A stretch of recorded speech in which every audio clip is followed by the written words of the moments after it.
Hello friends, welcome tech smart. Friends, ಈ ವಿಡಿಯೋದಲ್ಲಿ ಭಾಳ ಸ್ಟೂಡೆಂಟ್ಸು ಯಾವ ಕೋರ್ಸಿಗೆ ಡಿಮ್ಯಾಂಡ್ ಇದೆ, ಯಾವ ಕೋರ್ಸಿಗೆ ಡಿಮ್ಯಾಂಡ್ ಇಲ್ಲ, ಆಮೇಲೆ ಲಾಸ್ಟ್ ಇಯರ್ ಸೀಟ್ಸು ಎಷ್ಟಿತ್ತು, ಆಮೇಲೆ ಇವಾಗ ಈ ವರ್ಷ ಎಷ್ಟು ಇನ್ಕ್ರೀಸ್ ಆಗಿ ಅಂತ ಕೇಳ್ತಾರೆ. ಫ್ರೆಂಡ್ಸ್, ಈ ವಿಡಿಯೋದಲ್ಲಿ ಕಂಪ್ಲೀಟ್ ಆಗಿ ಹೇಳ್ತೀನಿ. ಫ್ರೆಂಡ್ಸ್, ಇದಕ್ಕೂ ಮುಂಚೆ ನಮ್ಮ ಚಾನಲ್ ಸಬ್ಸ್ಕ್ರೈಬ್ ಮಾಡ್ಕೊಳ್ಳಿ, ಹಾಗೂ ಬೆಲ್ ಇದೇ ರೀತಿ ಕಂಟಿನ್ಯೂಸ್ ಕೊಡ್ತಾ ಇರ್ತೀನಿ.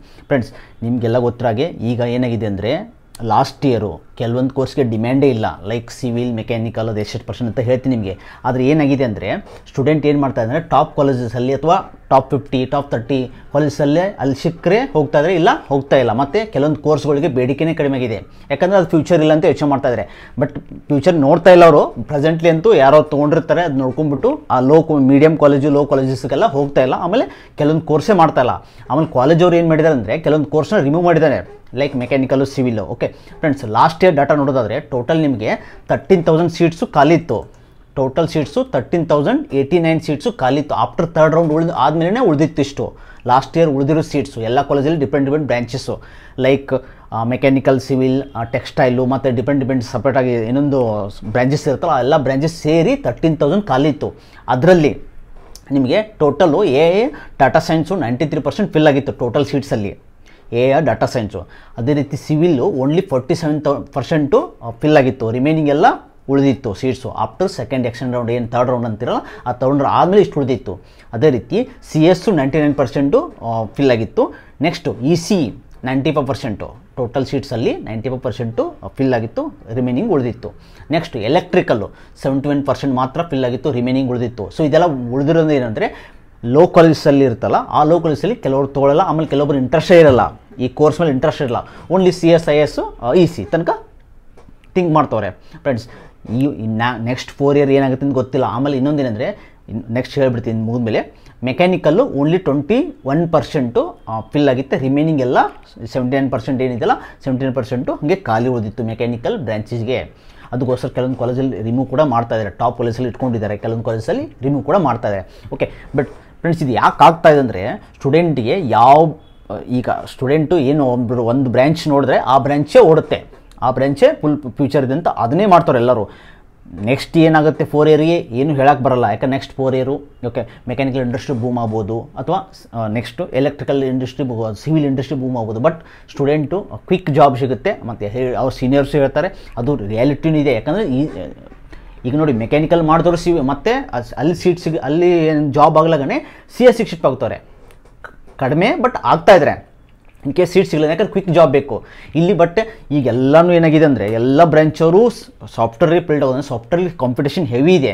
ಇನ್ ಕೇಸ್ ನೀವು CS ಸಬ್ ಬ್ರಾಂಚಸ್ಸು ಅಥವಾ EC ತೊಗೊಳಿದ್ರು ನಿಮಗೆ ಅಲ್ಲೂ ಹೆವಿ ಕಾಂಪಿಟೇಷನ್ ಇದೆ, ನೀವು ರೆಡಿ ಇರಲೇಬೇಕು. ಅದಕ್ಕೋಸ್ಕರ ನಿಮಗೆ ಇದೆಲ್ಲ ಬಿಟ್ಬಿಡಿ, ಬ್ರ್ಯಾಂಚಸ್ಸು ಇದೆಲ್ಲ ನಿಮ್ಗೆ ಯಾವುದ್ರಲ್ಲಿ ಇಂಟ್ರೆಸ್ಟ್ ಇದೆ ಆ ಬ್ರಾಂಚ್ನ ಮಾಡಿ. ಓಕೆ, ಇಲ್ಲಿ ಯಾಕಂದರೆ ಇಲ್ಲಿ ನೋಡಿ, ಮೆಕ್ಯಾನಿಕಲ್ಲು ಈಗ ಟಾಪು, ನೀವು ಚೆನ್ನಾಗಿ ಕಲಿತು ಅಲ್ಲಿ ಸ್ಕಿಲ್ ಬೆಳೆಸ್ಕೊಂಡು, ಎಕ್ಸ್ಟ್ರಾ ಸ್ಕಿಲ್ ಬೆಳೆಸ್ಕೊಂಡು ನೀವು ಕರೆಕ್ಟ್ ಆಗ್ತಂದ್ರೆ ನಿಮ್ಮ ಜಾಬ್ ಸಿಗುತ್ತೆ.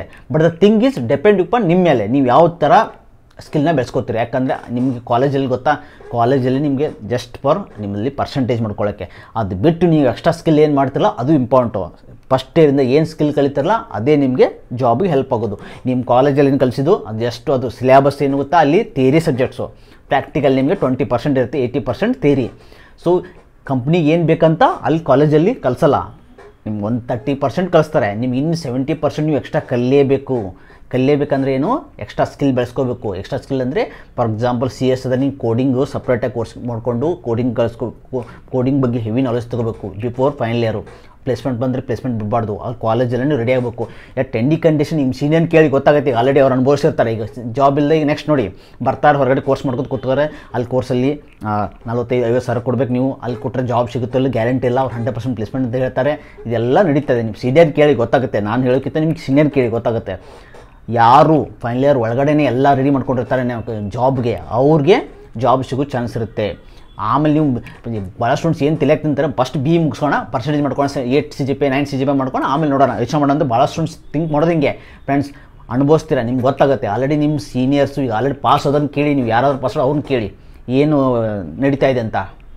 ನಿಮಗೆ ಕರೆಂಟ್ಲಿ ಏನು ನಡೀತಾ ಅಂತ ಗೊತ್ತಿಲ್ಲ, ತಿಳ್ಕೊಳ್ಳೋಕ್ಕೆ ಪ್ರಯತ್ನ ಪಡಿ.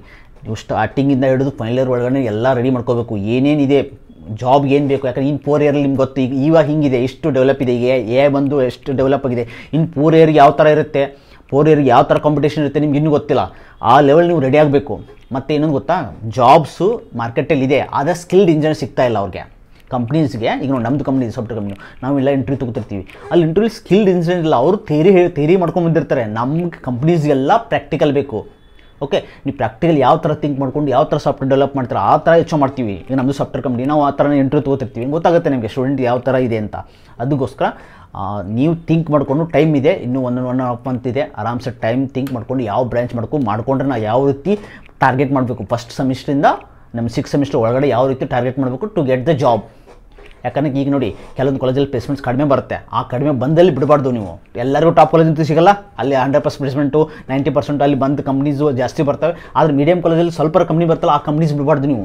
ಯಾಕಂದ್ರೆ ಒಂದು ಸತಿ ಹೊರಗಡೆ ಹೋದರೆ ಹೆವಿ ಕಾಂಪಿಟೇಷನ್, ಅಷ್ಟು ಒಳಗಡೆ ನೀವು ಎಲ್ಲ ರೆಡಿ ಮಾಡ್ಕೋಬೇಕು. ಓಕೆ, ಸೊ ಈ ಸೀಟ್ಸ್ ಬಗ್ಗೆ ನಿಮಗೆ ಹೇಳೋಣ ಅಂತ ಹೇಳಿದ್ದೆ. ಅದಕ್ಕೋಸ್ಕರ ಥಿಂಕ್ ಮಾಡಿಕೊಂಡು ನೀವು ಯಾವ ಬ್ರಾಂಚ್ ಮಾಡಬೇಕಂತ ಥಿಂಕ್ ಮಾಡಿಕೊಂಡು ಚೂಸ್ ಮಾಡಿ. ಓಕೆ ಫ್ರೆಂಡ್ಸ್, ಸೊ ಆಮೇಲೆ ಇನ್ನೊಂದೇಂದರೆ ಗೌರ್ಮೆಂಟ್ ಅವ್ರು ಪ್ಲ್ಯಾನ್ ಆಗ್ತಾರೆ ಯಾವ್ದು ಕಡಿಮೆ, ಏನು ಫಾರ್ ಎಕ್ಸಾಂಪಲ್ ಮೆಕ್ಯಾನಿಕಲ್ಸ್ ಎಲೆಕ್ಟ್ರಿಕಲ್ ಯಾವ್ದು ಕಡಿಮೆ ಇದೆಯಲ್ಲ ಅದಕ್ಕೆ ಫೀಸ್ ಕಡಿಮೆ ಮಾಡೋಕ್ಕೆ ಪ್ಲ್ಯಾನ್ ಆಗ್ತಾರೆ ಅಂತ. ಇನ್ನೂ ಅದು ಗ್ಯಾರಂಟಿ ಇಲ್ಲ, ಆದರೆ ಕೆಲವೊಂದು ಕೋರ್ಸ್ಗೆ ಯಾವ ಬೇಡಿಕೆ ಕಡಿಮೆ ಆಗಿಲ್ಲ ಆ ಕೋರ್ಸ್ಗೆ ಅದನ್ನ ಬೂಸ್ಟ್ ಮಾಡೋಕ್ಕೆ, ಕೋರ್ಸ್ಗೆ ಫೀಸ್ ಕಡಿಮೆ ಮಾಡೋಕೆ ಅಂದ್ಕೊಂಡಿದ್ದಾರೆ. ಅದು ನೋಡೋಣ, ಅಪ್ಡೇಟ್ ಮಾಡ್ತಾರೆ. ಜಸ್ಟ್ ಥಿಂಕ್ ಮಾಡ್ತಾ ಇದ್ದಾರೆ ಅಷ್ಟೇ, ಇನ್ನೂ ಯಾವಾಗ ಅಪ್ಡೇಟ್ ಮಾಡ್ತಾರೆ, ಅದು ಅಪ್ಡೇಟ್ ಬಂದ ತಕ್ಷಣ ನಿಮ್ಗೆ ಹೇಳ್ತೀನಿ. ಓಕೆ.